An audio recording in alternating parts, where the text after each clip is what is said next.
আল্লাহর হক যেন পৃথিবীতে ভুলুণ্ঠিত না হয়, নষ্ট না হয়, সেদিকে তুমি সজাগ দৃষ্টি রাখো। যদি আল্লাহর দ্বীনের হেফাজতের জন্য, আল্লাহর দ্বীনকে সংরক্ষণ করার জন্যে তুমি তোমার সব কিছুকে বিলিয়ে দিতে রাজি হও, আল্লাহকে তোমার চোখের সামনে পাবা। আল্লাহর গায়েবী মদদ তোমার চোখের সামনে তুমি দেখতে পাবা। যেটা বদরের প্রান্তরে মুসলমান দেখেছে, বদরের প্রান্তরে মুসলমান দেখেছে মাত্র 313 বা তার চেয়ে একটু বেশি, 23-24 পর্যন্ত সব মিলিয়ে, ওই বাহির টাহির সব মিলিয়ে 325ও না, এই 300 মানুষ, না আছে অস্ত্র, না আছে কোনো সামরিক শক্তি, না আছে ট্রেনিং, না কোনো সংঘবদ্ধ সুশিক্ষিত প্রশিক্ষিত সৈনিক দল, কিছুই না। বেশিরভাগই কৃষক, ফার্মার, সাধারণ পেশাজীবী। আর বিপরীত দিকে সমরাস্ত্রে, আধুনিক উন্নত সমরাস্ত্রে সজ্জিত হাজারের বিশাল বাহিনী, এবং তারা এত কনফিডেন্স নিয়ে এসেছে। আবু জেহেল যখন রওনা হয় তখন উমাইয়া ইবনে খালফ না করেছিল, যাস না আবু জেহেল, যাস না, এভাবে যাস না, আমার কাছে ভয় হয়। কওমের আলোর দিশারি, কওমি আলো, হক্কানি ওলামায়ে কেরামদের জ্ঞানের মহাভাণ্ডার।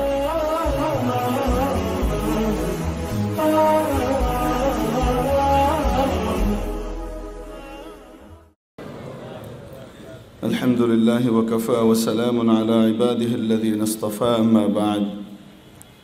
فأعوذ بالله من الشيطان الرجيم. بسم الله الرحمن الرحيم. وهو معكم أينما كنتم والله بما تعملون بصير.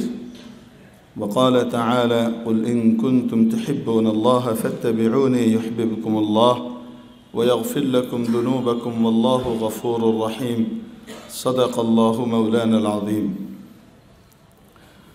উপস্থিত ওয়াজিবুল ইহতিরাম হাদারাতে উলামায়ে কেরাম, আজিজ তালাবা, সর্বস্তরের ধর্মপ্রাণ মুসল্লিয়ানে ইজাম, আল্লাহ তাবারাকা ওয়া তাআলা আমাদেরকে তার মহান ঘরে, পবিত্র ঘরে হাজিরি দেওয়ার তৌফিক দান করেছেন। শুকর আদায় করি আলহামদুলিল্লাহ। প্রিয় উপস্থিতি, আমাদের আলোচনা চলছিল যখন বান্দা ইবাদত করতে করতে, আল্লাহ তাআলার হুকুম আহকাম পালন করতে করতে, আল্লাহ তাআলার নিষেধাজ্ঞাগুলোকে পরিপূর্ণভাবে বর্জন করতে করতে এমন এক পর্যায়ে পৌঁছে যায় যে আল্লাহ তাবারাকা ওয়া তাআলা তার হয়ে যান, সে আল্লাহ তাআলার হয়ে যায়। হাদিস শরীফের মধ্যে আসে, তখন আল্লাহ তাআলা হাদিসে কুদসিতে বলেন যে তার হাত আমার হাতে পরিণত হয়, তার চোখ আমার চোখে পরিণত হয়, তার পা আমার পায়ে পরিণত হয়। এক কথায় তার সমস্ত নকল হরকত, তার সমস্ত চলাফেরা, নড়াচড়া আল্লাহ তাবারাকা ওয়া তাআলার ইচ্ছে দ্বারা নিয়ন্ত্রিত হতে থাকে। এবং আল্লাহর ইচ্ছের কাছে যখন সে তার হাত, পা, চোখ, কান, নাক, আযা, চিন্তা, চেতনা সব কিছুকে যখন পরিপূর্ণভাবে সমর্পণ করে দেয়, তখন আল্লাহ তাবারাকা ওয়া তাআলা তার নুসরত, তার সাহায্য এবং তার তরফ থেকে বিশেষ ক্ষমতা আল্লাহ তাআলা তাকে নসিব করতে থাকেন। এটা বিভিন্নভাবে প্রকাশ পেতে থাকে। এমন নয়, এখানে উদ্দেশ্য এটা নয় যে তার হাত আল্লাহর হাত হয়ে যায়, মানে সেও আল্লাহর এক পার্ট হয়ে যায়, এরকম নয়। যে তার চোখ আল্লাহর চোখ হয়ে যায়, মানে সেও পার্ট অফ আল্লাহ হয়ে গেছে, নাউজুবিল্লাহ, এরকম নয়। হাদিসে কুদসিতে আল্লাহ তাআলা নিজেই যেহেতু এই কথা বলেছেন, এবং এর ব্যাখ্যায় হলো এটাই যে তার হাত আল্লাহ তাআলার ইচ্ছেতে নিয়ন্ত্রিত হয়, তার চোখ আল্লাহর ইচ্ছের কাছে সমর্পণ করে দেওয়ার কারণে তার দ্বারা নিয়ন্ত্রিত হতে থাকে, তার চিন্তা চেতনা সব কিছু আল্লাহ তাআলার কাছে সমর্পিত হওয়ার কারণে আল্লাহ তাআলার ইচ্ছের বাইরে সে কোনো কদম রাখে না। ফলশ্রুতিতে আল্লাহ তাআলার গায়বী সাহায্য এবং নুসরত তার শামিলে হাল হয়ে যায়। হাদিস কোরআনে কারিমে ওইটার তাইদ আমরা পাই প্রথম সূরার 4th আয়াতে, ইয়াকা না'বুদু, ইবাদত একমাত্র আপনারই করি, ওয়া ইয়্যাকা নাস্তাঈন, এবং সাহায্য একমাত্র আপনার কাছেই চাই।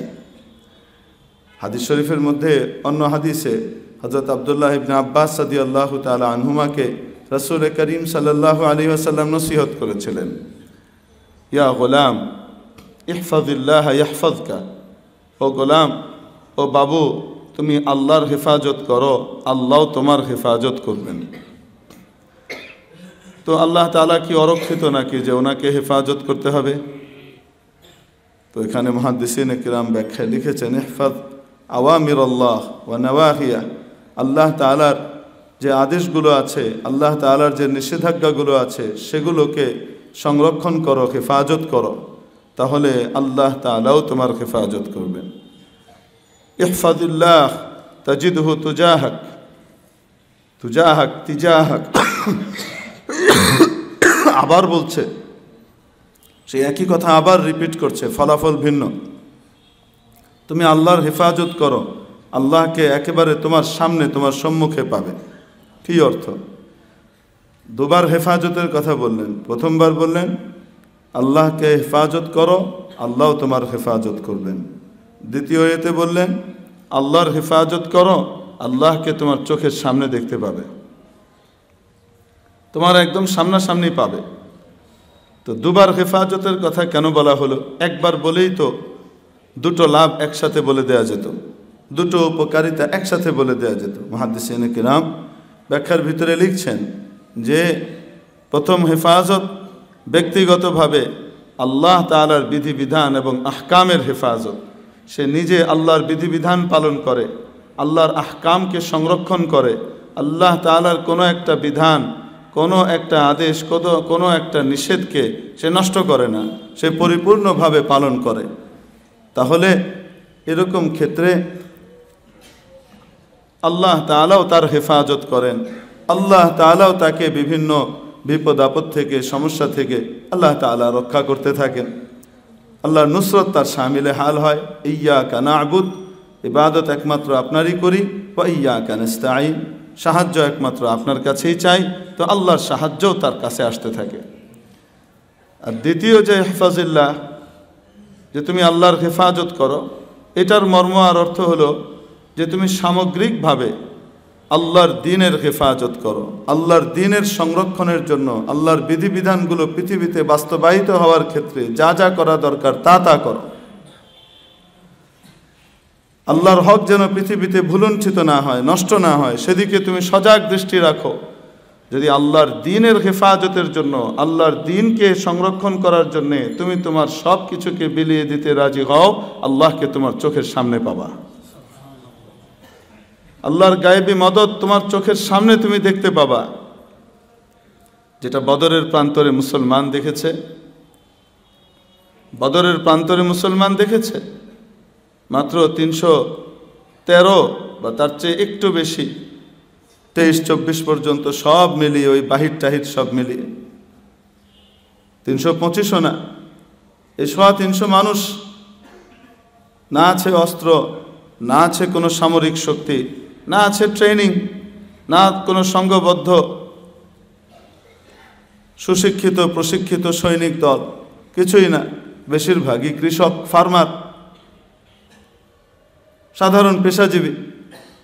আর বিপরীত দিকে সমরাস্ত্রে, আধুনিক উন্নত সমরাস্ত্রে সজ্জিত হাজারের বিশাল বাহিনী, এবং তারা এত কনফিডেন্স নিয়ে এসেছে। আবু জেহেল যখন রওনা হয় তখন উমাইয়া ইবনে খালফ না করেছিল, যাস না আবু জেহেল, যাস না, এভাবে যাস না, আমার কাছে ভয় হয়।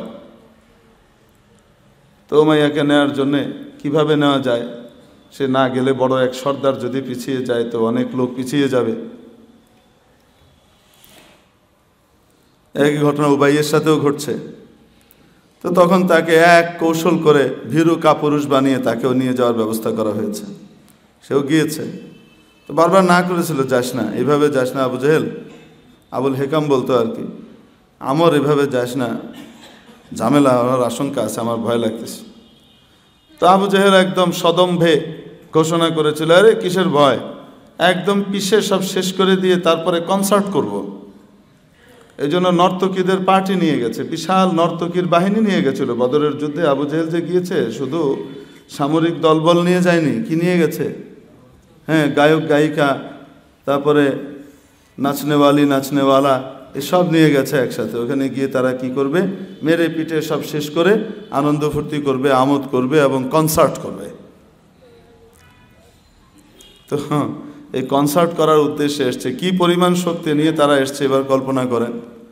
দুনিয়ার পার্থিব শক্তির দিক থেকে দুই দলের কোনো তুলনাই চলে না, কোনো তুলনাই চলে না। 10টা তলোয়ারও নাই একদিকে, একদিকে 10টা তলোয়ারও নাই, আর আরেকদিকে সবার কাছে বড় বড় জিনিস সংরক্ষিত। এই অবস্থায় নবী করিম সাল্লাল্লাহু আলাইহি ওয়াসাল্লাম তার সেই সাহাবীদেরকে নিয়ে, তারা মূলত যুদ্ধের জন্য বের হননি, বেরিয়েছিলেন যে কাফেররা মুশরিকরা যে বিরাট বাণিজ্যের জন্য বাণিজ্য বহর পাঠিয়েছিল, সেই বাণিজ্যের টাকা দিয়ে তারা সেখানে অর্থনৈতিক শক্তি অর্জন করবে এবং সেই টাকা দিয়ে দামি দামি সমরাস্ত্র কিনে আনবে, যেগুলো দিয়ে মুসলমানকে পিটানো হবে। তো এই জন্য রাসূল করিম সাল্লাল্লাহু আলাইহি সাল্লাম ওই ঈরকে, ওই কাফেলাকে ওখানে বাধা দেওয়ার জন্য বের হয়েছিলেন। আবু সুফিয়ান শাম থেকে বাণিজ্য করে অস্ত্রশস্ত্র কিনে ওই কাফেলা নিয়ে কি করছিল? ফিরছিল।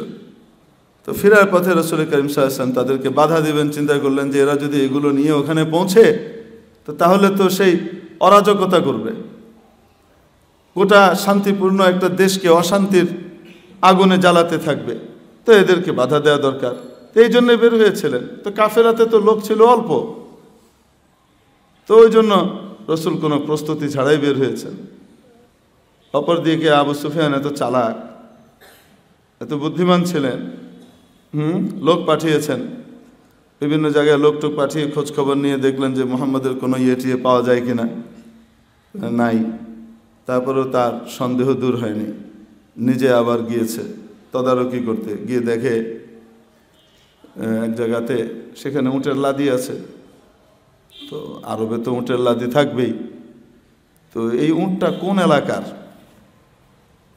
বুদ্ধি কত, সেই উটের লাদি ভেঙে ভেঙে দেখছে উট কি খেয়েছে, কোন এলাকার ফসল খেয়েছে।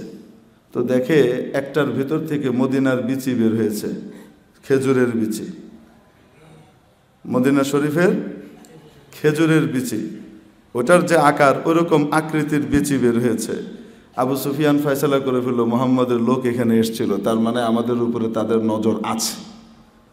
দ্যাটস মিন এই রাস্তা ধরা যাবে না। কি পরিমাণ বুদ্ধি! এবার দেখেন, কি মনে করেন এই সময়ের এগুলা ধারে হয়ে আবু সুফিয়ানের লাদির কাছেও যেতে পারবে না।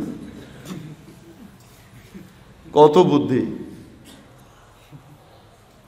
আল্লাহু আকবার। এত বুদ্ধি থাকা সত্ত্বেও বুখারী শরীফের 4th পৃষ্ঠার ভিতরে এই হাদিস আছে যে হেরাক্লিয়াসের সামনে যখন আবু সুফিয়ানকে উপস্থাপন করা হলো, ওনার কাছে যখন রাসূলুল্লাহ সাল্লাল্লাহু আলাইহি সাল্লামের পত্র গিয়ে পৌঁছলো, ইসলামের দাওয়াতনামা গিয়ে পৌঁছলো, তো সেই দাওয়াতনামা পাওয়ার পরে তিনি আরবের কে আছে এখানে তাদেরকে সংবাদ দিলেন যে এদেরকে নিয়ে আসো।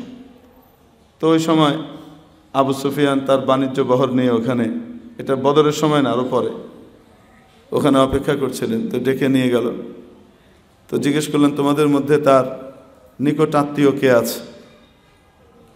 তো আত্মীয়তার দিক থেকে, বংশীয় দিক থেকে পরবর্তীতে সাহাবী, তখন তার সাহাবী নন, আবু সুফিয়ান উনি কি ছিলেন? সবচেয়ে নিকটবর্তী ছিলেন। উনি সামনে আসলেন এবং উনি তাদের সর্দার। সোজা কথা, আবু জেহেলের সেকেন্ড ম্যান ছিলেন কে? আবু সুফিয়ান। আবু জেহেল যখন নাকি ফিনিশ হয়ে গেছে, গোটা মক্কা আবু সুফিয়ানকে নেতা মেনেছে। তো আবু সুফিয়ান সামনে আসলেন আর এমনভাবে বাদশাহ দাঁড় করালেন, বাদশাহও বড় বুদ্ধিমান, বাদশাহরা তো আর বেকুব টাইপের হয় না, বেকুবের ভান করে কিন্তু খুব চালাক হয়, বুদ্ধিমান হয়। তো বাদশাহ করেছেন কি, আবু সুফিয়ানকে ওনার দিকে মুখ করিয়ে ওনার পিঠটা দিয়েছেন ওনার অন্যান্য যে সদস্য আছে তাদের দিকে, যেন উনি জিজ্ঞাসাবাদের সময় আবু সুফিয়ান ওদের সাথে চোখাচোখি করতে না পারে, পরিষ্কার কথা বলতে পারে। এখন জিজ্ঞেস করতে লাগলেন এটা সেটা, এটা কি, এরকম কি, হ্যাঁ এরকম, এরকম কি, হ্যাঁ এরকম, এরকম কি, হ্যাঁ এরকম, সব সত্যি সত্যি বলছে, একটাও মিথ্যা বলছে না,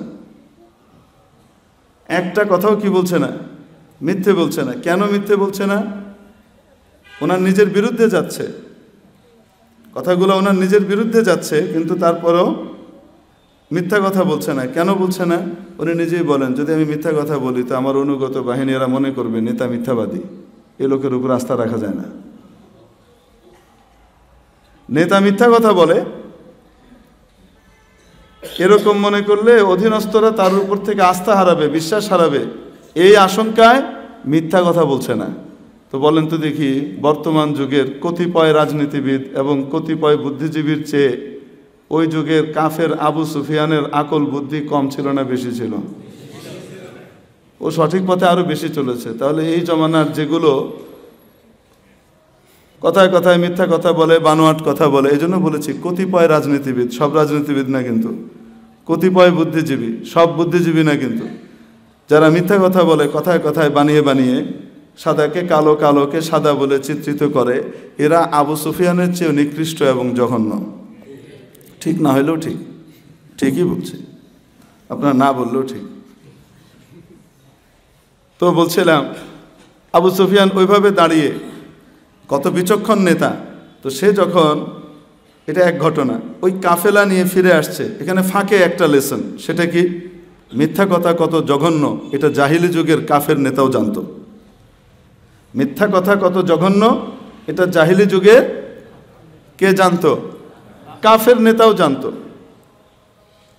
এটার জন্য হাদিস কোরআন যদি নাও আসতো, আবু সুফিয়ান তো হাদিস কোরআন মানতো না, কিন্তু সে যুক্তি এবং বুদ্ধির বলে চিন্তা করেছে, নেতা মিথ্যা কথা বললে অনুগতদের কি থাকে না, কর্মীদের আস্থা থাকবে না, তার উপরে বিশ্বাস রাখবে না, সময়ে পল্টি দিবে। তো এই আবু সুফিয়ান ফিরছে, ফেরার পথে কি নিয়ে আসছে, ওই এসে নিজে খুঁজে টুজে দেখে প্রথমে দুইজনকে পাঠিয়েছে, অমুক জায়গাটাকে দেখে টেকে আসো তো, কিছু দেখা টেকা যায় কিনা। তো রেকি করে এসে বলেছে, না না না, কেউ কিছু দেখেনি, মদিনার কোনো লোকজন এদিক দিয়ে আসেনি।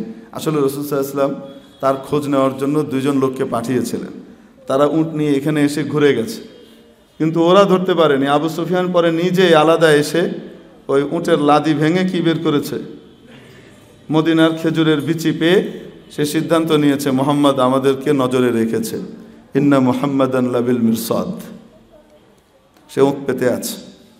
তো এবার ওখান থেকে আবু সুফিয়ান সোজা অন্য রাস্তা ধরে, সাগর তীরের রাস্তা ধরে ঘুর পথে সোজা ওই জেদ্দা হয়ে ওই দিক দিয়ে চলে গেল মদিনা শরীফের, মক্কা শরীফের দিকে। আর সংবাদ পাঠিয়ে দিল, তোমাদের কাফেলা হুমকির মুখে, তাড়াতাড়ি এদেরকে বাঁচাও। আবু জাহেল তো এমনি রেডি হয়েছিল, অস্ত্রশস্ত্র আসবে, একদম ফুল স্কেলে পিটাবো, অপারেশন চালাবো। তো আবু জাহেল এই সংবাদ পেয়ে রেডি টেডি হয়ে বের হয়ে এসেছে, পূর্ণ সমর শক্তিতে সজ্জিত হয়ে এসেছে, আর এদিকে মুসলমানদের কাছে কিছুই নাই। কিন্তু তারা কেন নেমেছে? আল্লাহর দ্বীনের হেফাজতের জন্য নেমেছে, আল্লাহর দ্বীন পৃথিবীতে বাস্তবায়ন করার জন্য নেমেছে, আল্লাহর দ্বীন পৃথিবীতে চিরস্থায়ী হয়ে টিকে থাকুক সেটার জন্য তারা নেমেছে। এখানে কিন্তু অনেকে আমাদেরকে বলতে পারে, কি বলতে পারে, হ্যাঁ আল্লাহ কি অরক্ষিত নাকি, আল্লাহর দ্বীন অরক্ষিত নাকি, যে আল্লাহর দ্বীনের হেফাজতের জন্য আপনার আমার লাগবো, আল্লাহর দ্বীনের হেফাজতের লেগে আল্লাহই যথেষ্ট।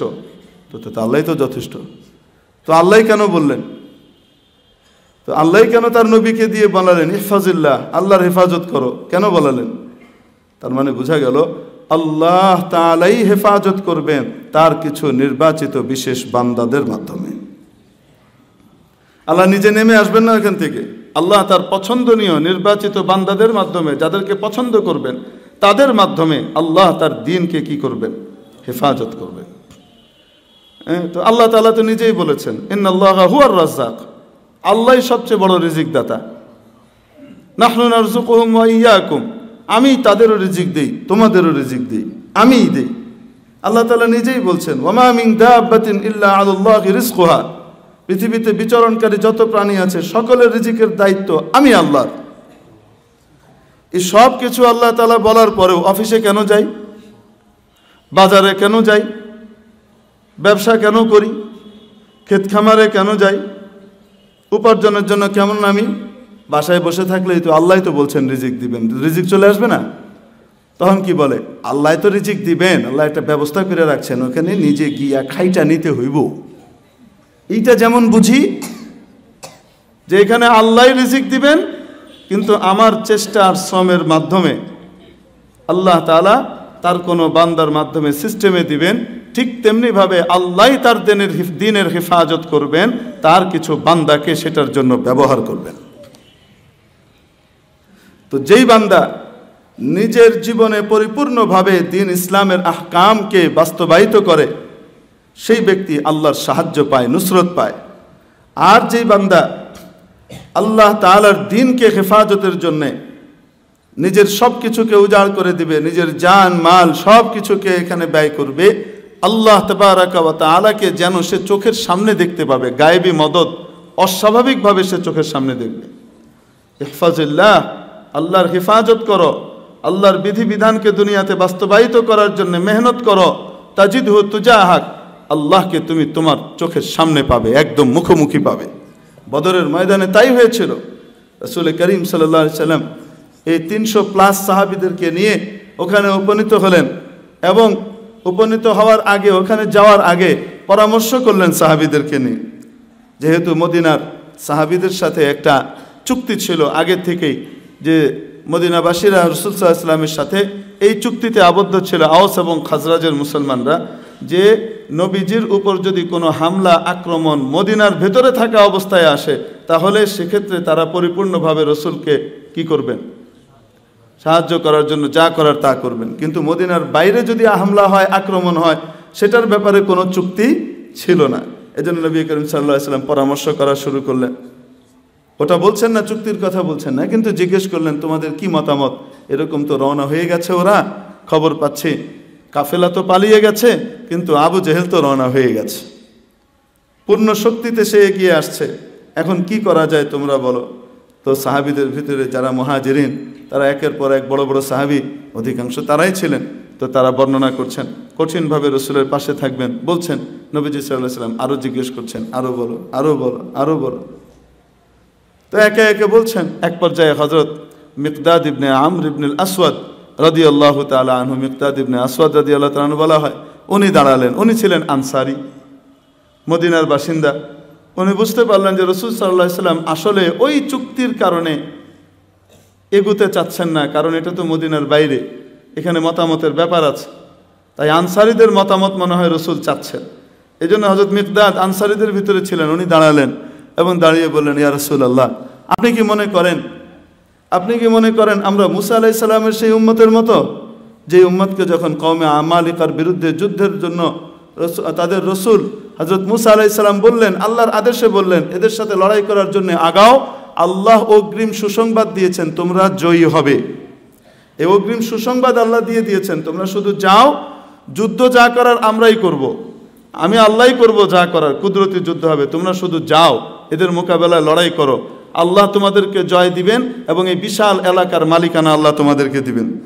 এই ঘোষণা হযরত মুসার মাধ্যমে বনি ইসরায়েলকে দিয়ে দেওয়া হয়েছে, কিন্তু তাদের ইমানের দৌড় এত বেশি ছিল, ইমানের জোর এত বেশি ছিল, যে এরা হযরত মুসা আলাইহিস সালামকে বলতেছে, হ্যাঁ, ওখানে যে বিশাল বিরাট পালোয়ানদের সাথে, বড় বড়গুলোর সাথে, এগুলোর সাথে লড়াই করা আমাদের পক্ষে সম্ভব নয়। মুসা এই সমস্ত উল্টাপাল্টা মিথ্যা ঘোষণা দিচ্ছে। চিন্তা করেন, মুসাকে নবীও মানে, আবার কয় মুসার ঘোষণা ঠিক না। এই জমানায়ও কিছু আছে, রাসূল সাল্লাল্লাহু আলাইহি ওয়াসাল্লামকে নবীও মানে, আবার রাসূল সাল্লাল্লাহু আলাইহি ওয়াসাল্লামের ঘোষণার উপরে কনফিউজ থাকে। রাসূল সাল্লাল্লাহু আলাইহি ওয়াসাল্লামকে নবীও মানে, আল্লাহকে আল্লাহ মানে, আবার আল্লাহর দেওয়া বিধান, উত্তরাধিকার কিভাবে, সূত্রে কিভাবে মিরাজ বণ্টিত হবে, তারিকা কিভাবে বণ্টিত হবে, মৃতের রেখে যাওয়া সম্পত্তি কিভাবে বণ্টিত হবে, সেটার ব্যাপারে আবার কনফিউজ থাকে। আল্লাহ সবই ঠিক বলেছেন, এটা নিয়ে একটু সন্দেহ আছে। আল্লাহ সবই ঠিক বলেছেন, তবে পর্দার ব্যাপারে মনে হয় কিছু ব্যাপার আছে আল্লাহ তাআলা। তো এই যে বিষয়গুলো, তো এগুলো মুসা আলাইহিস সালামের ওই অবাধ্য উম্মতের সাথে মিলে যায়। কাদের সাথে? হ্যাঁ, ওগুলা কি বলছে, কত বড় বেয়াদব। বলছে, ইযহাব আনতা ওয়া রাব্বুকা ফাকাতিলা, ও মুসা, আপনি আর আপনার রব গিয়ে যুদ্ধ করেন। আপনি তো আপনার রবের শক্তিতে বলিয়ান, আপনি তো এক ঘুষিতে শেষ করে দিতে পারেন, আপনার তো পাওয়ার অনেক, তা আমাদের তো আর ওরকম না। এই জন্য আপনি আর আপনার রব দুইজন গিয়ে লড়াই করেন, ইন্না হাহুনা কায়দুন, আমরা এইখানেই বসে থাকব, জয় হয়ে গেলে তারপরে আমরা যাব। এই কইছিল মুসা আলাইহিস সালামের জাত। আর শ্রেষ্ঠ নবীর শ্রেষ্ঠ উম্মত, শক্তি টক্তি কিচ্ছু নাই, ওরা কিন্তু যুদ্ধের জন্যই বেরিয়েছিল বনি ইসরাইলগুলা। কিন্তু তারপরে যখন খবর পেয়েছে ওদের শক্তি অনেক বেশি, তখন পিস্টান দিয়েছে আর মুসাকে বলতেছে, কত বড় বেয়াদবি মার্কা কথা, যে আপনি আর আপনার রব গিয়ে যুদ্ধ করেন, আমরা তো এখানে বইলাম, আমরা এখানে বসে গেলাম, এবার যান। রাসূল করিম সাল্লাল্লাহু আলাইহি সাল্লামের উম্মতের অবস্থা কেমন, ওনার সাহাবীদের অবস্থা কেমন, তারা বের হয়ে এসেছেন, বেসারো সামান, কোনো কি নাই, অস্ত্র শস্ত্র কিছু নাই, এসেছেন এক কাজে, যাচ্ছেন এখন আরেক কাজ, ডাইভার্ট হয়ে গেছে। এখন এই অবস্থাতে রসুল জিজ্ঞেস করছেন, হযরত মিকদাদ ইবনে আসওয়াদ দাঁড়িয়েছেন, আর দাঁড়িয়ে বলছেন, ইয়া রাসূলুল্লাহ, ইয়া রাসূলুল্লাহ, নাহনু লাসনা কা উম্মতি মূসা আলাইহিস সালাম, আমরা হযরত মূসা আলাইহিস সালামের উম্মতের মতো নই যে আমরা এই কথা বলবো, ইযহাব আনতা ওয়া রাব্বুকা ফাকাতিলা ইন্না হাহুনা কায়িদুন, যে তারা বলেছিল আপনি আর আপনার রব যান, আমরা তো এখানে বসে থাকলাম, অবস্থান করে দেখতে থাকবো। আমরা তো বরং বলবো যে ইয়া রাসূলুল্লাহ, আপনি যান, আমরা আপনার ডানে, আপনার বামে, আপনার সামনে, আপনার পেছনে, সব দিক থেকে আমরা একসাথে সম্মিলিতভাবে লড়াই করব, যতক্ষণ আমাদের শরীরে রক্তের একটা ফোঁটা থাকবে আপনার গায়ে কোনো আঁচড় আসতে দিব না ইয়া রাসূলুল্লাহ। এই যে বলে না, বাবুনগরী এগিয়ে চলো, আমরা আছি তোমার সাথে, এটা হাদিসের স্লোগান। কই থেকে আইলো? ইয়া রাসূলুল্লাহ, আপনি যান, আপনার ডানে বামে সামনে পেছনে সব জায়গা থেকে আমরা আপনাকে কি করব, হেল্প করব, এবং আমরা পাশে থেকে আমাদের জান দিব, কিন্তু আপনার গায়ে আঁচড় আসতে দিব না। দিন হেফাজতের জন্য আল্লাহ আপনাকে নির্বাচন করেছেন, আমাদের দরকার আছে আপনার। হুজুর এটাই উদাহরণ দিলেন, এটা তো আমরাও কই, হাসিনা তুমি এগিয়ে চলো, আমরা আছি তোমার সাথে, খালেদা তুমি এগিয়ে চলো, আমরা আছি তোমার সাথে, তারেক ভাইয়ের ভয় নাই, রাজপথ ছাড়ি নাই, সময় হলে দেখা নাই, কত কথা কয়, এগুলো সব মুখের কথা। আল্লাহু আকবার। আরে জান দিবা কার জন্য? জান যদি দিতে হয় তাহলে শ্রেষ্ঠ মনিব, একমাত্র মনিব আল্লাহর জন্য দিব, ঠিক না? জানই যদি দিতে হয় তাহলে নবীর জন্য দিব। এই সমস্ত আগডুম বাগডুমের জন্য জান দিব কোনো কাম আছে? দুনিয়াতেই কোনো কাম হবে না, আখেরাতে কি হবে? নারাজ হইলেন নাকি? হইলেন, হক কথা তো কইতেই হবে, ঠিক না? এই জন্য আমরা সবার কার, সবাই কার, আমরা সবাই কার? আল্লাহর। আওয়ামী লীগও কার, বিএনপিও হইতে হবে কার, সবাই হইতে হবে কার? আল্লাহর। যে হবে আল্লাহর, আল্লাহ হবেন তার। তো যখন লড়াই শুরু হয়েছে, মিস্টার ইবলিস সশরীরে তাশরীফ এনেছেন বদরের ময়দানে। মিস্টার ইবলিস সশরীরে কি এনেছেন? তাশরীফ এনেছেন। উনি এনে এসে মানুষের বেশে উবাই ইবনে খালফকে ধরেছে, চলেন। আর উবাই ইবনে খালফ ওদিকে যেতে চাচ্ছে না। কেন? ওর ভয় যে রসুল একটা কথা বলছিলেন, আমার হাতেই তোর মৌত হবে, ইনশাল্লাহ আমার হাতেই তোর মৌত হবে। ও বেটা রসুলকে হুমকি দিয়েছিল, মোহাম্মদ তোমাকে শেষ করে দিব। রসুল বলেছিলেন, রেগে গিয়েছিলেন এবং বলেছিলেন যে ইনশাল্লাহ আমার হাতেই তোর মৌত হবে। এত ভয় তার। মোহাম্মদ কোনোটাই তো মিথ্যা কথা বলে নাই এই পর্যন্ত। সে ভয় পাচ্ছে যে না, মুহাম্মদের মুখোমুখি হওয়া যাবে না, আজকে যদি মুখোমুখি হয় তাহলে শেষ। চিন্তা করেন, একটা কাফেরের ইয়কিন রসুলের কথার উপরে কত বেশি, কিন্তু তারপরেও মানতে পারছে না। কেন? নেতৃত্ব হারানোর ভয়, ক্ষমতা হারানোর আশঙ্কা। বিশ্বাস করে যে এই লোক যা বলে সত্য বলে, তারপরেও ঈমান আনতে পারছে না, ঈমানের ঘোষণা দিতে পারছে না। কি কারণে? নেতৃত্ব হারানোর ভয়। মুহাম্মদকে নেতা মেনে নিব, ওর প্রভাব বেড়ে যাবে, মানা যাবে না,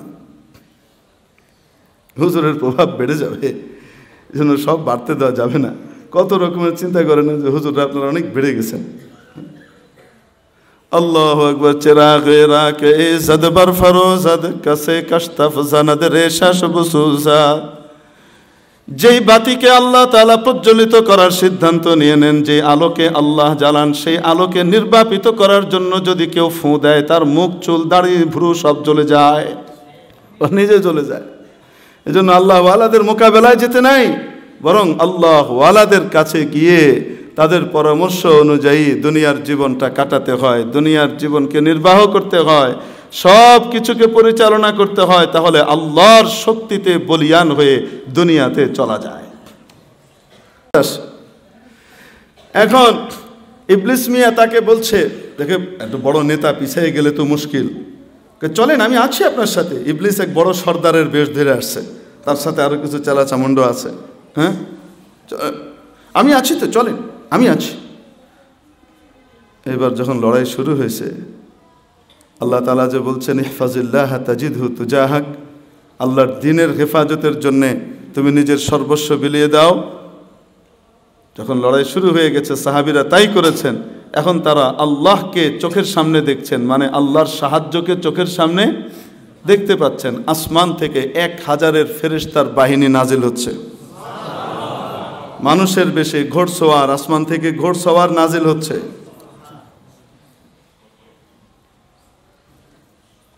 আল্লাহু আকবার কবীরা, পাগড়ি পরিহিত অবস্থায় নামছে সব। এরা শুধু নাম কাওয়াস্তে লড়াই করতে যায়, সামনে যায় আর ওরা হাতটা ছেড়ে দেয়। কোপ মারার জন্য আসা তো দূরের কথা, যেমনি এনারা সামনে যায় আর একটা একটা করে হাত পা ছেড়ে দিয়ে এরকম করে দাঁড়ায় থাকে। আর হঠাৎ হাত পা ছাড়ে আর ওটাকে বেঁধে ফেলে, আর যেটা লড়াই করতে যায় ওটার কল্লা উড়ায় ফেলে। সাহাবী ওটারে মারার আগে দেখে কল্লা উড়িয়ে গেছে। কল্লাটা উড়াইতেছে কে? ফেরেশতা উড়াইতেছে।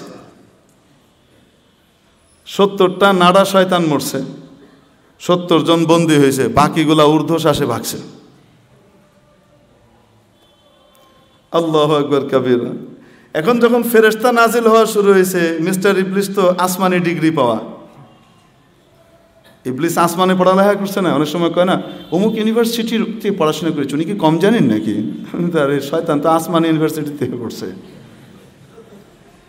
শয়তান তো ফেরেশতাদের কাছে পড়ালেখা করছে, করে নাই? বলেন না কেন? তার নাম, তার উপাধি ছিল মুআল্লামুল মালায়েকা। পৃথিবীর একমাত্র ব্যক্তি যে ফেরেশতাদের হাতে কি পেয়েছে? দীক্ষা পেয়েছে, ফেরেশতাদের কাছে শিক্ষা পেয়েছে। মুআল্লিম না, ফেরেশতাদের শিক্ষক হয় না। এগুলা একদম দুর্বল জয়ীফ বানোহাট, জয়ীফ না, এগুলা একদম মানে ইসরায়েলি রেওয়ায়েতের বাদ। মুআল্লাম, মুআল্লিম, মুআল্লিম হলে শিক্ষক, মুআল্লাম হলে ছাত্র। চিন্তা করে দেখেন, একটা জের জবরের এদিক ওদিকে কত কিছু হয়ে যায়। এই জন্য কোরআন শরীফ সহি শুদ্ধভাবে পড়তে হবে কি হবে না? হ্যাঁ, একটু এদিক ওদিক হলে ঝামেলা হয়ে যাবে, কিন্তু এই জন্য ঠিক মতো সহি শুদ্ধভাবে শিখতে হবে। তো ফেরেশতা ইবলিস ফেরেশতাদের শিক্ষক ছিল না ছাত্র ছিল? ছাত্র, মুআল্লিম নয়, মুআল্লাম, মুআল্লামুল মালায়েকা। তো ফেরেশতাদের কি ইবলিস মিয়া চিনে না? চিনে তো। এখন বুখারী শরীফের হাদিস, যেমনি শয়তান দেখে যে ফেরেশতা নামতেছে, তখন এত ভীত সন্ত্রস্ত যে সে যে উল্টো ঘুরে দৌড় দিবে এই সাহসও তার নাই। রাজা কাহকারা, মানে উল্টো পায়ে এভাবে সন্তর্পণে আস্তে আস্তে আস্তে আস্তে পিছু হটছে, যেন তার নড়াচড়া, তার মুভমেন্ট ফেরেশতাদের চোখে ধরা না পড়ে। যদি নড়াচড়া ধরা পড়ে যা ধরে ফেলে, এভাবে ভাগছে। তো উভয় হাত ধরে ফেলছে, ভাই কই যান আপনি? এতক্ষণ না আপনি আমার লগে থাকবেন, আপনি কই যান? আমার এখানে লাগাই দিয়ে আগায় দিয়ে গাছের মধ্যে উঠাই দিয়ে মই সরাই নিচ্ছেন, আপনি বাগেন কই? ধরছে। সাথে সাথে ইবলিস কি বলে? ইন্নী আরা মা লা তারাউন, তোমরা যা দেখো না তা আমি দেখতেছি, আমি দেখতেছি। আজকে খবর আছে, আজকে পিড়া শুরু হয়েছে। ইন্নী আখাফুল্লাহ, আমি আল্লাহরে ভয় পাই। শয়তানও আল্লাহরে ভয় পায় যখন ডান্ডা দেখে। এজন্য মাঝে মাঝে মিনাল জিন্নাতি ওয়ান নাস, দুনিয়াতেও যে শয়তান আছে কিছু, মানুষরূপীও যে কিছু শয়তান আছে, এগুলাও যখন কোনোভাবে নিবৃত্ত করা যায় না শয়তানি, এগুলোর জন্য মাঝে মাঝে ডান্ডার দরকার আছে কি না? আল্লাহর ভয় দেখাইতে মাঝে মাঝে দরকার আছে। দেখেন আবার লাভ দিয়ে নেমে যায় না। আল্লাহ, এটা বলা হয় নাই। আল্লাহু আকবার কবীরা। তো বলছিলাম, এখন যখন ফেরেশতা নাজিল হওয়া শুরু হয়েছে, মায়ের শুরু হয়ে গেছে, কুদরতি মায়ের। কেমন মায়ের? কুদরতি মায়ের শুরু হয়েছে। তো নবীজির সাহাবীরা আল্লাহর দ্বীনের হেফাজতের জন্য যখন পরিপূর্ণভাবে নিজেদের জান মাল সব কিছুকে উৎসর্গ করে দিলেন, তাজিদহু তুজাহাক, আল্লাহর দ্বীনের হেফাজতের জন্য বেরিয়ে পড়ো, সামগ্রিকভাবে মেহনত করো, আল্লাহকে তোমার চোখের সামনে দেখবে। হাদিস শরীফের মধ্যে এসেছে যে তার হাত আমার হাত হয়ে যায়, তার চোখ আমার চোখে পরিণত হয়, তার পা আমার পায়ে পরিণত হয়, তার চিন্তা চেতনা আমার চিন্তায় পরিণত হয়। আল্লাহ তাআলা কুদরতিভাবে তাকে এমন সাহায্য করেন যেটা মানুষের পক্ষে স্বাভাবিকভাবে ওরকম অলৌকিক বিষয় ঘটানো সম্ভব না। মানুষের কুদরত এবং ক্ষমতার বাইরের জিনিস এটা আল্লাহ তাআলা করতে থাকেন, দেখাতে থাকেন। আরেক হাদিসের মধ্যে বলেছেন রাসূল করিম সাল্লাল্লাহু আলাইহি ওয়াসাল্লাম, ইত্তাকি ফিরাসাতাল মুমিন, ঈমানদারের দূরদৃষ্টিকে ভয় করো, ঈমানদারের দূরদৃষ্টির ব্যাপারে সতর্ক থাকো। কেন? ফাইন্নাহু ইয়ানজুরু বিনূরিল্লাহ, কারণ সে যে দেখে সাধারণ চোখ দিয়ে দেখে না, সে তো আল্লাহর নূর দিয়ে দেখতে থাকে। তাহলে এই বিষয়টা অনেক হাদিস দ্বারা সমর্থিত এবং প্রমাণিত যে যখন বান্দা আল্লাহর হুকুম আহকাম পালন করার জন্যে, আল্লাহর হুকুম আহকামকে দুনিয়াতে বাস্তবায়ন করার জন্যে সর্বোচ্চ চেষ্টা করতে থাকে, আল্লাহ তাবারাকা ওয়া তাআলা তখন তার হয়ে যান। আর বান্দা যখন মাওলার হয়, মাওলা যখন বান্দার হন, তখন মখলুকাত আর কুল কায়নাত তার হয়ে যায়। হ্যাঁ, একটা ঘটনা গত সপ্তাহে শুনিয়েছিলাম, ওই যে নীল নদের পানির ঘটনা, নাকি মনে নাই? হ্যাঁ, ঘটনা শোনানোর জন্য তো বসি না, আজকে নিয়ত করেছিলাম ওই জাতীয় আরও অনেকগুলো ঘটনা এক্সাম্পল আপনাদেরকে শোনাবো, কিন্তু আল্লাহ তাআলা কথা কোত্থেকে কোথায় নিয়ে যায়, আবার নিয়ে আসে। সবগুলোই প্রয়োজনীয়, কি বলেন, নাকি অপ্রয়োজনীয়? কোনোটাই অপ্রয়োজনীয় নয়, সবগুলোই প্রয়োজনীয়। আল্লাহ তাআলা যেটা চান সেটা বের হতে থাকবে। তো একইভাবে হযরত আলা আল হাজরামি রাদিয়াল্লাহু তাআলা আনহু যখন লড়াইয়ের জন্য যেতে থাকলেন, হযরত ওমর রাদিয়াল্লাহু আনহুর যুগের কথা, তো সামনে পারসিকদের সাথে লড়াই। পারসিকরা এই পাশ থেকে বড় নদী, মানে এই পাশ থেকে ওই পার দেখা যায় না, এত বড় নদী। এরকম বড় নদীকেও আরবিতে বাহার বলে, সাগর বলে। তো এরকম নদীর সামনে গিয়ে পৌঁছলেন, আর এ পাশ থেকে ও পাশ দেখা যায় না। ওরা সব নৌকা টোকা যা আছে ওরা সব এই পাশ থেকে ওই পাশে নিয়ে চলে গেছে। পার হওয়ার কোনো কিছু নাই। ব্রিজ বানাবে, কিভাবে বানাবে? নৌকা দিয়ে যে ব্রিজ বানাবে সে নৌকাই তো নাই, এত নৌকা কই পাবে এখানে? হযরত আলা আল হাজরামি রাদিয়াল্লাহু আনহু সবাইকে বললেন রাতের বেলা যে তোমরা সকলেই আজকে গুনাহ খাতা থেকে যা কিছু আছে স্পেশালভাবে সমস্ত গুনাহ খাতা থেকে তওবা করে রাতের বেলায় আল্লাহর কাছে ইবাদত করে সাহায্য চাও। কি করবেন সেটা বলেন নাই। আমরা কালকে ডিসিশন নিব যা করার। মনে রাখবা, আল্লাহর গায়েবী নুসরত আর সাহায্য ছাড়া এদেরকে পরাজিত করা যাবে না। আর আমরা এখান থেকে পিছু হটেও চলে যাব না। এরা আল্লাহর দ্বীনকে নষ্ট করার জন্য, ধ্বংস করার জন্য আসছে, আমরা তাদেরকে ছেড়ে দেব, সেটা হবে না। আমরা আল্লাহর দ্বীনকে দুনিয়াতে বিজয়ী করব, কালিমাতুল্লাহকে বুলন্দ করব। অতএব আল্লাহর কাছে সাহায্য চাও। সারা রাত সকলে দোয়া করলেন, তওবা করলেন, ইবাদত করলেন, কিছুক্ষণ ঘুমালেন। সকালবেলায় ফজরের পরে হযরত আলা আল হাজরামি রাদিয়াল্লাহু তাআলা সবাইকে সাথে করে নিয়ে বললেন চলো। হাদারা মাউত বাড়ি ছিল, হাদারা মাউত, ইয়ামানের হাদারা মাউত ছিল ওনার বাড়ি, এই জন্য ওনাকে হাদরামি বলা হয়। হযরত আলা আল হাজরামি রাদিয়াল্লাহু তাআলা সবাইকে সাথে করে নিয়ে একদম সেই নদীর পাড়ে চলে আসলেন। এসে বললেন, এবার আমি যা করি তোমরাও তাই করো, আমি যা করি তোমরাও তাই করো। আমরা ইনশাআল্লাহ এই নদী, এই সাগরটাকে, বিশাল নদীকে আমরা ইনশাআল্লাহ পাড়ি দিব, আল্লাহর সাহায্যে পাড়ি দিব, কোনো কিছু লাগবে না, চলো যা করি। বিসমিল্লাহ আল্লাহু আকবার বলে উনি ওনার ঘোড়াকে ওই নদীর মধ্যে ঝাঁপ দেওয়ালেন। ওনার দেখা দেখি সবাই ঝাঁপিয়ে পড়লো, কেউ দেরি করলো না। অনুগত বাহিনী ওরকম ইমানদার, সব লাভ দিয়েছে, ডুবে মরে যাবে। ওরা তো সাঁতারও জানে না আরবের লোকজন। আমরা তো বাংলাদেশের রেলে সাঁতার জানতাম, ঠিক আছে, যদি নাকি পার হইতে না পারি তাহলে সাঁতার কেটে তীর থেকে আবার ফিরে আসতে পারবো। তো আমরা তো বাংলাদেশের নদীমাতৃক দেশের মানুষ, ওরা তো এরকম না, নদীই নেই, মরুভূমির ভিতরে থাকে, সব লাভ দিয়েছে। আল্লাহু আকবার কবীরা। এই পার থেকে ওই পার পর্যন্ত এক টানে সব পার হয়ে চলে গেছে, ঘোড়ার খুরও ভিজে নাই। এক সাহাবীর হাত থেকে তার বাসন পড়ে গেছে, থালা। যাওয়ার সময় ওনার যে স্যাডেল ব্যাগ আছে এর ভেতর থেকে কি পড়ে গেছে? থালাটা পড়ে গেছে। থালা উঠাবে গো, তো পানির নিচে পড়ে গেছে। ওই পাশে চলে গেছে সবাই। মুসা আলাইহিস সালামের বাহিনী, মুসা আলাইহিস সালামের উম্মত তাদের জন্য যদি আল্লাহ সাগরকে সরিয়ে দিয়ে মাটি দিয়ে, তারা কিন্তু পানির উপর দিয়ে যান নাই, আল্লাহ পানিকে সরিয়ে দিয়েছিলেন, মাটি দিয়েই গিয়েছেন।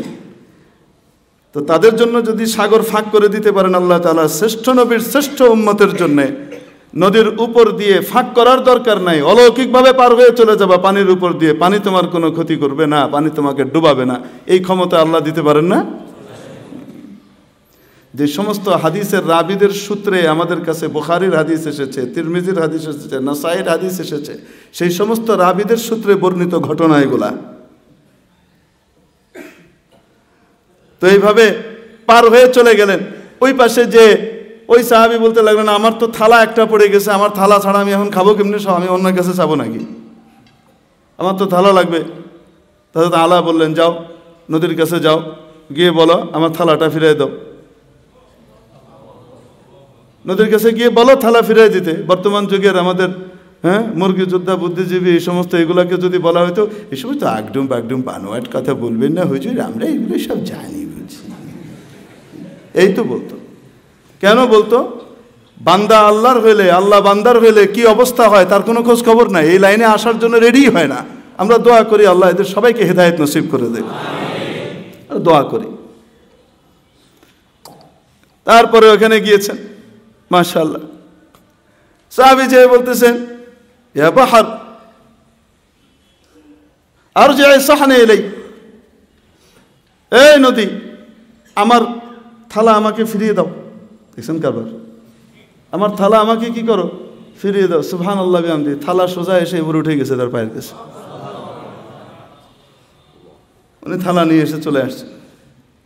তো বান্দা যখন মাওলার হয়, মাওলা যখন বান্দার হন, বান্দা যখন আল্লাহর দিন হেফাজতের জন্য তার সর্বস্ব বিলীন করতে থাকে আর আল্লাহর হুকুম আহকামকে নিজের মধ্যে বাস্তবায়িত করতে থাকে, গুনাহকে পরিত্যাগ করে, তখন আল্লাহর কুদরতি সাহায্য তার শামিলে হাল হয়ে যায়। আল্লাহু আকবার কবীরা। হযরত খাজা উসমানে হারুনি রহমতুল্লাহ আলাইহি বিখ্যাত শেখ ছিলেন, বুজুর্গ ছিলেন, আমাদের শেখ মুঈনুদ্দিন চিশতি আজমেরি রহমতুল্লাহ আলাইহির শেখ। তো ওখানে উনি একবার যাচ্ছেন, তো দেখে অগ্নি পূজকরা অগ্নিকুণ্ড বানিয়ে পূজা করছে। তো ওনার বড় দিলের ভিতরে আঘাত লাগলো, আহারে এই লোকগুলো আগুনের পূজা করে, আগুনের মালিকের পূজা করে না, আগুনের পূজা করে তো জাহান্নামের আগুনের দিকে যায়, আরে ওরা যদি জান্নাতি হয়ে যেত। উনি ওদেরকে যে বোঝালেন, তখন পুরোহিতরা আছে, তারা খেপে গেছে, নেতৃত্ব হারানোর ভয় খেপে গিয়ে কেন তোমরা কেন পূজা করো? আগুন বড় পাওয়ারফুল, আখেরাতে যেন আমাদেরকে জ্বলতে না হয়, দুনিয়াতে আগুনের বড় পাওয়ার, তো এই জন্য আগুনকে আমরা পূজা করি, তাই সূর্যদেবের পূজা করি। কেন? যেন আগুন খুশি হয়। তো এতদিন পূজা করেছেন, আগুন তো খুশি হয়েছে। হ্যাঁ হয়েছে। তাহলে একটু হাতটা ঢুকায় দেখেন, দেখি আগুন কতটুকু খুশি হয়েছে, পোড়ায় কি পোড়ায় না। তোরা তো জানে যে ঢুকাইলেই পুড়ে যাবে, তো জানে ঢুকালেই কি হয়ে যাবে, পুড়ে যাবে। তখন বলছে ঠিক আছে, উল্টা চাল দিছে। বাটপাটদের কিন্তু সিস্টেম এটা, উল্টা চাল। আচ্ছা ঠিক আছে, আপনি কিসের ইবাদত করেন? আমি আগুনের মালিকের ইবাদত করি। তো আগুনের মালিকের কথা কি আগুন শোনে? হ্যাঁ অবশ্যই শোনে। ঠিক আছে, তাহলে আপনি হাত ঢুকায় দেখেন, দেখি আপনার আগুনের মালিক আপনাকে বাঁচায় কিনা। তো উনি বললেন যে আগুনের ভিতরে হাত ঢুকাবো না সশরীরে ঢুকবো? খাইছে কি, আমি তো গরম হুজুর। কইলে তো আরো ভালো। মনে মনে চিন্তা করে, এটা ঢুকে যদি মরে তো একটা দুষ্ট মরল, একটা জঙ্গি মরল, দুনিয়া থেকে একটা দুষ্ট গেল, উগ্রপন্থী গেল। তো এখন হযরত খাজা উসমানে হারুনি রহমতুল্লাহ আলাইহি আল্লাহর নাম বলে বিসমিল্লাহ বলে আগুনের ভিতরে ঢুকে গেছেন, পুরা অগ্নিকুণ্ডের ভিতরে ঢুকে গেছেন। দাও দাও করে আগুন জ্বলে। কেউ কেউ তো হাই হাই করে উঠলো, এই মোল্লা কি পাগল, এটা কী করলো? উনি ভিতরে ঢুকে বেশ কিছুক্ষণ অবস্থান করলেন। এরা তো মনে করছে পুরো টরে গেছে বুঝি। যখন এদের নিশ্চিত বিশ্বাস মৌলবী আত্মাহুতি দিল একটা খামাখা এটার জন্যে, তখন উনি আল্লাহর নাম নিতে নিতে আলহামদুলিল্লাহ পড়তে পড়তে ভিতর থেকে বেরোয় আসলেন। আগুন একটা পশম, একটা চুল পর্যন্ত পোড়ায় নাই। উপস্থিত যারা ছিল এদের অধিকাংশ মুসলমান হয়ে গেল। তো এটা কিসের শক্তি? বান্দা যখন মাওলার হয়, মাওলা তখন বান্দার হয়ে যান। আর বান্দা মাওলার হওয়ার তরিকা হলো আল্লাহর নবীর তরিকার উপরে নিজের জীবনকে উঠানো, আল্লাহর নবীর সুন্নত দিয়ে নিজের জীবনকে সাজানো, আল্লাহর নবীর তরিকাকে পরিপূর্ণভাবে ফলো করা, নিজের ব্যক্তি, নিজের পরিবার, নিজের সমাজ, নিজের রাষ্ট্র, সর্বক্ষেত্রে, নিজের ব্যবসা প্রতিষ্ঠান, অফিস আদালত, সব জায়গাতে নবীর তরিকা, নবীর তরিকা, নবীর তরিকা। আল্লাহর নবী এটা কিভাবে করতে বলেছেন, আল্লাহর নবী এটা কিভাবে করতে বলেছেন, আল্লাহর নবী এটা কিভাবে করতে বলেছেন, নবীজি কিভাবে করেছেন, এইভাবে খোঁজ নিয়ে নিয়ে নিয়ে নিয়ে যদি আমল করতে থাকি আর সমস্ত হারাম থেকে, গুনাহ থেকে নিজেকে বাঁচাতে থাকি, তো বেশি দিন লাগবে না, বান্দা মাওলার হয়ে যাবে, আপনি আল্লাহর হয়ে যাবেন, আল্লাহর গায়েবী নুসরতের সাহায্য চোখের সামনে দেখবেন। তো আল্লাহ তাআলা আমাদেরকে এই পন্থাই বলে দিয়েছেন, কুল ইন কুনতুম তুহিব্বুনাল্লাহ, ও আমার বান্দারা, যদি তোমরা চাও আল্লাহকে ভালোবাসবে, যদি আল্লাহকে ভালোবেসে থাকো, ফাত্তাবিউনি, তাহলে আমি রাসূলের পূর্ণাঙ্গ অনুসরণ করো, ইউহিব্বুকুমুল্লাহ, আল্লাহ তোমার হয়ে যাবেন, আল্লাহ তোমাদেরকে ভালোবাসবেন। আর আল্লাহ যাকে ভালোবাসেন তার গুনাহ থাকে না। ওয়া ইয়াগফির লাকুম যুনুবাকুম ওয়াল্লাহু গফুরুর রহিম। আল্লাহ তাআলা আমাদেরকে তার হাবিবের প্রকৃত অনুগামী, অনুসারী, প্রকৃত ভক্ত হওয়ার এবং প্রকৃত মুত্তাবি' হওয়ার পরিপূর্ণ অনুসরণ করার তৌফিক আল্লাহ তাআলা নসিব করেন। ওয়া মা আলাইনা ইল্লাল বালাগ।